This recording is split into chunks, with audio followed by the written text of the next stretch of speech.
Salamatçılar olmuşlar. Bugün gelecek sabahında kengizlikteki vektorlar takırını özemiz.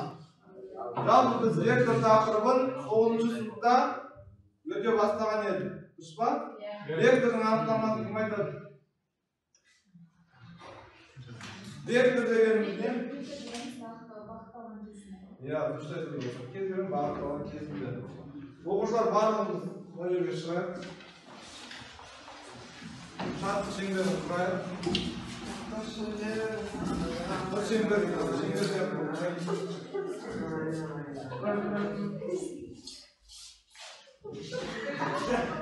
Şart şember bu.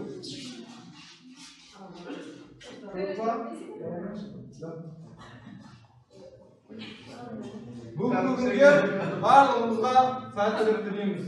Мен Алиханнан бастайын. Алихан бүгінгі күнің сәтті өтсін.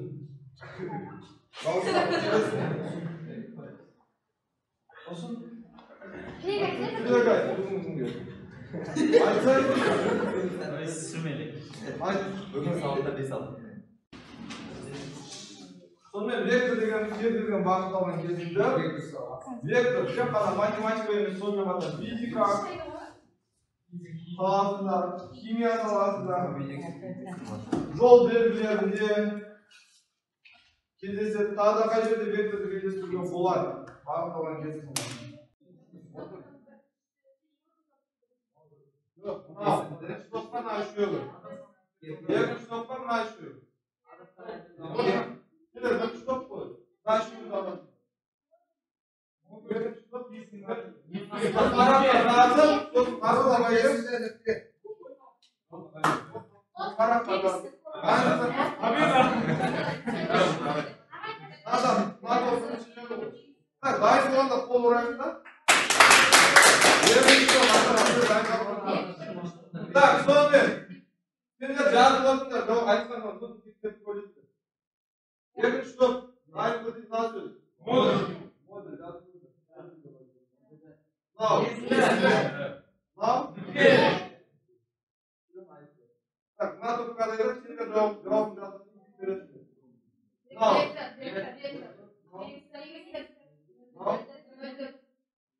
Жазып қояйық.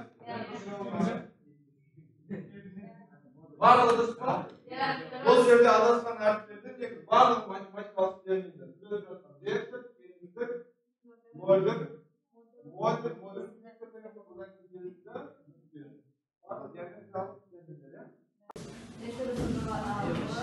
алфа кесіндісінің ұзығы алфа векторлар ұзығына тең.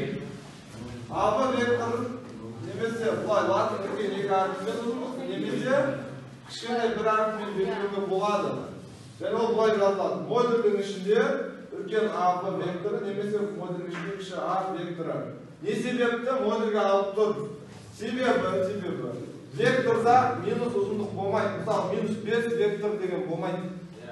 Минус 5 вектор деп алсақ, оны модульге алып плюс 5-ке айландырамыз. Тұрмыз ба? Себебі ұзындықта ешқандай минус деген болмайды. Мысалы, ұлан магазинге барда минус 5 метр жіп алып келіп айтпайды ғой. Дұрыс па? 5 метр деп алды. Тек қана оң шамалы. Сондықтан оны екеуіне модульге алып болған. Нөлдік вектор жаңағыдай тұр. Мұнда нөлдік вектордың модульге алған түріге 0-ге тең оның шамасы. Керек жерден дәптерге жазып алып отырады. Аракет. Коллинияр векторлар. Және де айтты айырған, иә? Коллинияр векторлар анықталады. Екі нөлдік емес векторлар бір түзудің бойында немесе параллель түзулердің бойында жатса, онда олар коллинияр векторлар деп аталады. Коллинияр векторларды екіге бөлінеді. Бағыттас векторлар, қарама-қарсы бағыттас векторлар. Белгіленуі коллинияр вектор. Мынау қандай не болып тұр? Коллинияр деген вектор мынау. А векторы параллельдік белгісі, бұл векторда бұл коллинияр деген сөз. Бұлай ұзыннан жазып жүрмей. Керек түзілді.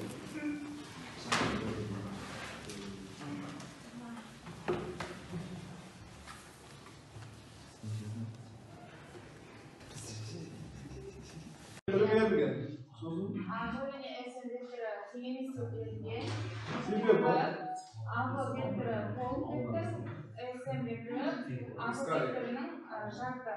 Жартысы болды, иә? Сондықтан тең емес. Деген тұжырымға келеміз. Мына тұжырым жайлы не айтасың?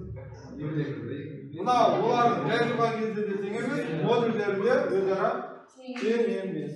Және ұзындықтары тең емес. Екінші векторлар бір-біріне тең болады, өйткені жалпы айтқан кезде бағытталған векторлар деп аталады. Жоқ, бұл жерден түсінбедім. Қандай екі вектор берілген бұл жерде? Айтшы, векторларды аташы. H векторы берілген, және OK векторы берілген. Дұрыс па? Екеуінің тең болатын негіздеу керек. Мына жерде тең деп тұр екеуі тұжырымда. Себебі екеуінің H ұзындығы мен OK ұзындығы тең ба? Тең екенін көрініп тұр. Яғни параллельді деген және оның екеуінің тең екенін көрініп тұр. Яғни дұрыс жауабы Тең. H және OK бағыттары қарама-қарсы, бірақ ұзындықтары өзара тең. Үш сұрақ қойылған. Бағыттас векторларды анықтау керек суреттің ішінде. Қарама-қарсы векторларды анықтау керек. Одан кейін тең векторларды анықтау керек. Екі топ бірігіп жасайық, содан кейін шығып қорғайық. Бірінші келісім алыңдар. Қағазға жазылма келісім алыңдар.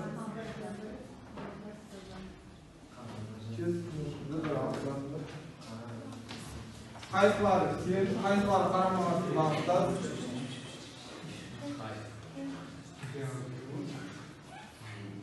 Жоқта бағыттас векторлар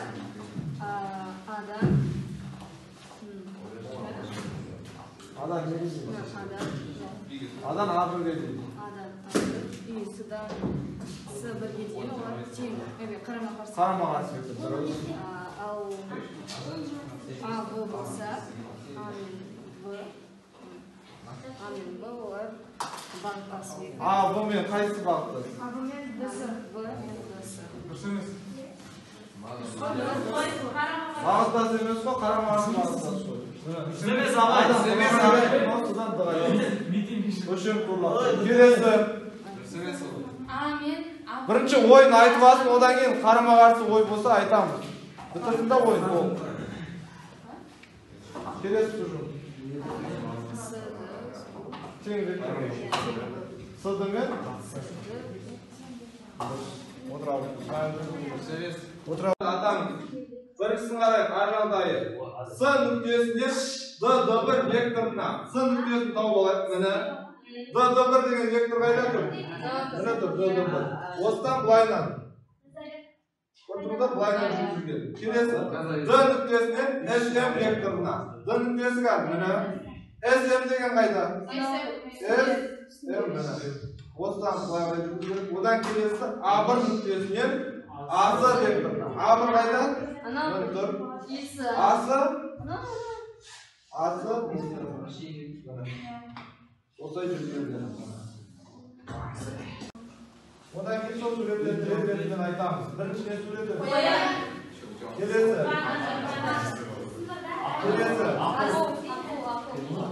Одан кейін.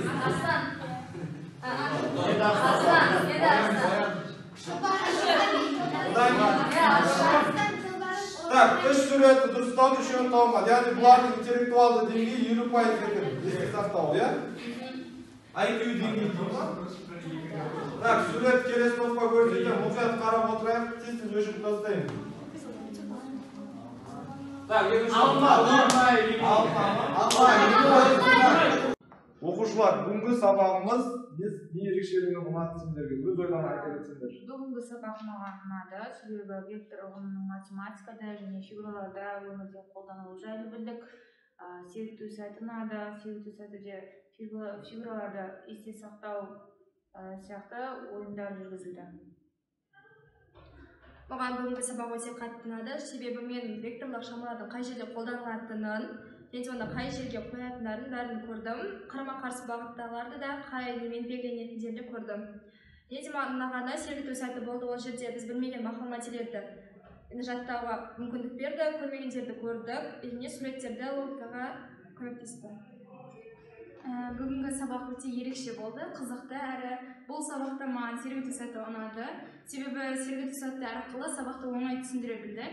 және де осы векторларды біз енді ұмытпаймыз, өмір бойы жаттап өтеміз. Бұл векторлар сабақта, математикада және күнделікті өмірде де қолданылады. Осындай сабақтар көп болсын, ағайға көп рахмет.